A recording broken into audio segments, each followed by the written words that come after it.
ጽዮን ማርያም የአክሱሟ ጽዮን ማርያም የቃጥለዋ እናቴ ለልጆችሽ ያደረግሽው ተአምር ብዛቱ የተሰጠ ሰላም ብዛቱ ላመነሻለሽና ልቤን ላንጸርጂ ልመንሽ በልቤ ላኑር ስምሽ እናቴ ተመስገን።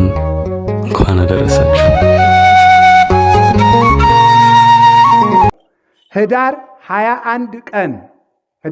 21 ቀን እግዚአብሔር ለሙሴ በጣቱ ጽፎ ቀርጾ ባርኮ የሰጠው እስራኤልን 40 ዓመት የመራቻቸው አማሌቃውያንን በኃይሏ ያጠፋችላቸው ዮርዳኖስን በደረቅ ያሻገረቻቸው ዳጎንን የቀጠቀጠችላቸው ፍልስጤማውያንን አንቀጥቅጣ በምርኮ የተመለሰችላቸው እስራኤል ተማጽነው ጥያቄያቸው የሚመለስባት እግዚአብሔር ለሕዝቡ የሚገለጥባት እግዚአብሔር ከድንኳኑ ከታቦቱ ላይ ሆኖ ከናንተ ጋር ነኝ የሚልባት እግዚአብሔር ከነሱ ጋር መሆኑን የሚያረጋግጡባት ታቦተ ጽዮን ዛሬ ህዳር 21 ቀን ኢትዮጵያ የገባችበት ቀን ነው ማለት ነው። እውነቱ ማለት ነው። ኢትዮጵያ ታቦተ ጽዮን የገባችው ንግሥት ሳባ መቅደስ ሰርታ የተቀበለቻት ወደ ኢትዮጵያ ያስገባቻት ዛሬ ነውና ጽዮንን ክበቧት። እንዲህ ያለችውን ታቦትማ ከባችሁ አመስግኗት። ታቦት ጣዖት ነው ይላል። እንዴት ጣዖት የሚሆን ሲባል ጣዖት ነው ይላል። በብሉይ ኪዳን እንግዲያ እግዚአብሔር የሰጠ ስንለው ያማ አልፏል ይላል። እንግዲያ እንደዚህ አካል ታቦት በብሉይ ኪዳን ብቻ ከነበረ ታቦት ደግሞ ዛሬ ጣዖት ነው ካልክ እግዚአብሔር ለጥቂት ዘመን ጣዖት ስናመልክ እንድንቆይ ፈቅዶልን ነበርን? አይደለም። አይገባችሁም እኮ ለእናንተ መልሱም ጥያቄውም አይባልም እንጂ አይደል እያልኩት ያለው በብሉይ ኪዳን ታቦት ነበር ብሎ አምኖ አንድ መናፍቅ ዛሬ ጣዖት ታቦት ነው ካለ ክርስቶስ እስከሚወለድ ጣዖት እንድናመልክ ተፈቅዶልን ነበርን? ምክንያቱም ታቦትን የፈቀደ እግዚአብሔር ስለሆነ ያን ጊዜም የድነት መሳሪያ ነው፣ ዛሬም የድነት መሳሪያ ነው። በዚያ ጊዜ 10 ቃላት ይጻፉበት ነበረ ታቦት። ዛሬ ደግሞ የሚጻፍበትን እነግራችኋለሁ። አሁን ደግሞ ሌላስ ህዳር ጽዮን ለምን ታቦተ ጽዮንን ከበን እናመሰግናለን ካላችሁኝ ከቃሉ ጋር ናችሁ። ምን የተደረገበት ነው? አንደኛ ዳጎን የወቀጠቀጠበት በሉ። ሁለተኛ ምን የሆነበት ቀን ነው? ኢትዮጵያ የገባችበት። ሶስተኛ ለታቦተ ጽዮን ከንግሥት ሳባ በኋላ በሐዲስ ኪዳን አብርሃ አጽብሃ የተባሉ የኢትዮጵያ በሃይማኖት የከበሩ ንግሥታት አክሱም ጽዮን ላይ መቅደሷን ሰርተው ቅዳሴ ቤቷ የተከበረበት ቀን ነው። ሶስተኛ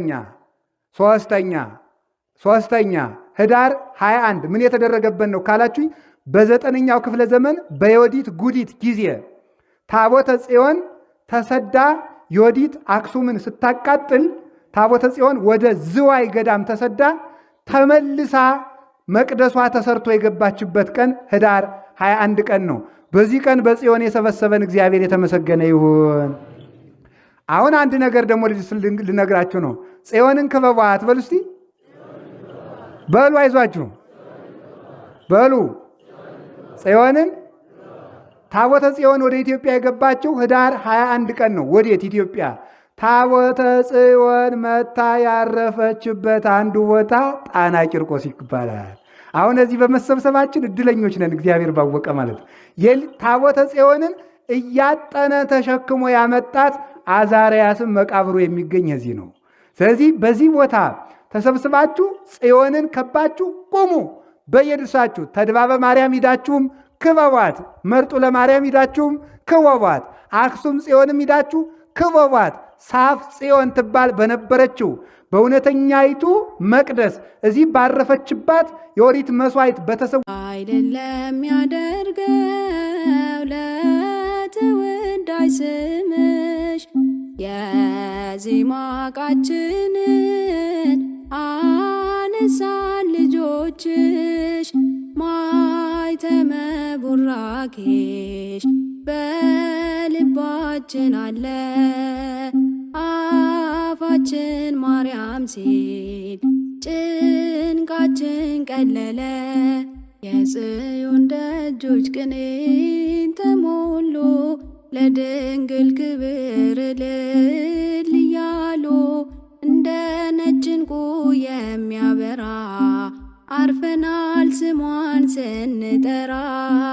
እንደ ነጭ ዕንቁ የሚያበራ አርፈናል ስሟን ስንጠራ። በስምንት ምክንያቶች ነገ ህዳር 21 ጽዮን ማርያምን እናከብራለን። እንኳን ያደረሳችሁ። በኮሜንት ጽዮን ማርያም እያላችሁ ጻፉ። ለብዙዎች እንዲዳረስ ደግሞ አድርጎ።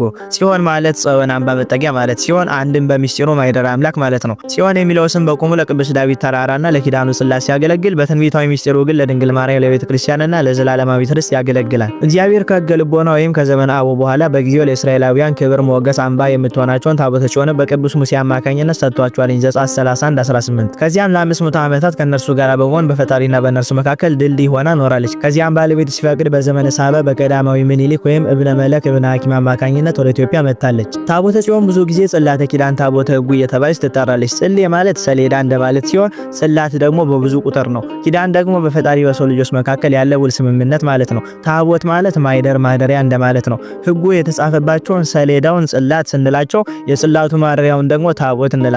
ጽላት ወይም ታቦትን ያመጣ ፈጣሪ ነው። በአዲስ ኪዳንም ሚስጥርና ክታብ ቢኖሩም ሁለት ቦታ ላይ ስለ ታቦት ተጠቅሶ እናገኛለን። ሁለተኛ ቆሮንቶስ ምዕራፍ 6 ከቁጥር 16 እና ራእይ 11:19 ላይ። እንዲሁም ህዳር 21 ቀን ጽዮን ማርያምን የምናከብርባቸውን 8 ምክንያቶች እንመለከታለን። የመጀመሪያው በዚህ ቀን ታቦተ ጽዮንን ወይም ጽላተ ኪዳንን ለሊቀ ነቢያት ቅዱስ ሙሴ መሰጠቱን እናስባለን። ይህ ሲሆን ቅዱስ ሙሴ 40 መዓልትና 40 ሌሊት ጾሞ እንደተቀበለ ሳንዘነጋ ማለት ነው። ዘጸአት 31:18 ዘዳግም 9:19። ሁለተኛ በዘመነ ኤሊ ሊቀ ካህናት ታቦተ ጽዮን በታሪኳ ለመጀመሪያ ጊዜ በአይዛብ በኤሎፍላውያን እጅ ተማርካለች፣ ግን ደግሞ ዳጎንን ቀጥቅጣለች። አንደኛ ሳሙኤል 5:1። ሶስተኛ በዘመነ ልበ አምላክ ቅዱስ ዳዊት በአሚናዳብ ሰረገላ ሆና በአቢዳራ ቤት ስትመጣ ቅዱሱ ንጉስ በታላቅ ሐሴት በፊቷ ዘመረ፣ አገለገለ። ምድራዊ ክብሩን እስኪረሳ ድረስ ለታቦተ አምላክ ተቀኘላት። ለዚህም ሜልኮል ንቀው ማይጸኗ ተዘግቷል። አንደኛ ዜና መዋዕል ምዕራፍ 15 ከቁጥር 25። ሊቃውንት ድንግል እመቤታችን ማርያም በትንቢት መነጽር ተመልክቷት ነው እንደዛ የዘመረው ብለው ይናገራሉ። አራተኛ በዘመነ ንጉስ ሰለሞን መፍቀሬ ጥበብ ግሩም የሆነ ቤተ መቅደስ ተሰርቶላት ስትገባ ታላቅ ሐሴት ተደርጓል። እግዚአብሔርን በደመና ወርዶ ንጉሱን አነጋግሯል። ሁለተኛ ዜና መዋዕል 5:1፣ አንደኛ ዜና ነገሥት ምዕራፍ 8 ከቁጥር 1። አምስተኛ በዚሁ ዘመን በፈጣሪ ፈቃድ ንጉስ ምኒልክ ቀዳማዊ እብነ ሐኪም ታቦተ ጽዮንን ይዞ ወደ ኢትዮጵያ ገብቷል።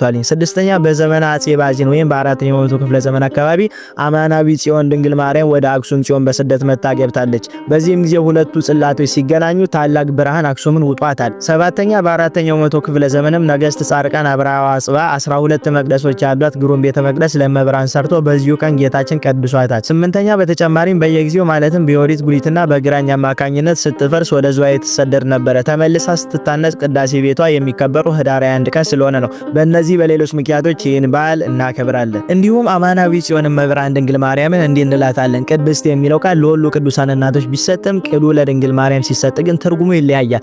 እርሷ ቅድስተ ቅዱሳን ንጽሕተ ንጹሐን ቡሩክት እምቡሩካን ኅሪት እምሩያን ናትና ከሰው ልጆች ሁሉ ትበልጣለች። ይቅርና የሰው ልጅን ንጹሐን መላእክትንም በንጽህና በቅድስና ትበልጣቸዋለች። እርሷ መብራን የአምላክ እናቱ የሰውነታችን መመኪያ ናትና እመቤታችንን ቅድስት ስንል፣ ጽኔት ስንል፣ ንጽሕት ስንል፣ ክብርት ስንል ልዩ ማለታችን ነው። አንደኛ ንጽሕት ትባላለች። ሌሎች ቅዱሳን ቢነጹ ከገቢር ከነቢብ ኃጢአት ነው እንጂ ከሐልዮ ከማሰብ ኃጢአት አይደለም። እሷ ግን ከማሰብ ከመናገር ከመስራት ኃጢአት ንጹሕ ናትና። ሁለተኛ ጽኔት እንላታለን። ሴቶች ቢጸኑ ለጊዜው ነው እንጂ በኋላ በጊዜ ተፈተው አለባቸው። እመቤታችን ግን ቅድመ ወሊድ፣ ጊዜ ወሊድ፣ ድህረ ወሊድ ድንግል ናትና ጽኔት እንላታለን። ሶስተኛ ድንግልን ክብርት እንላታለን።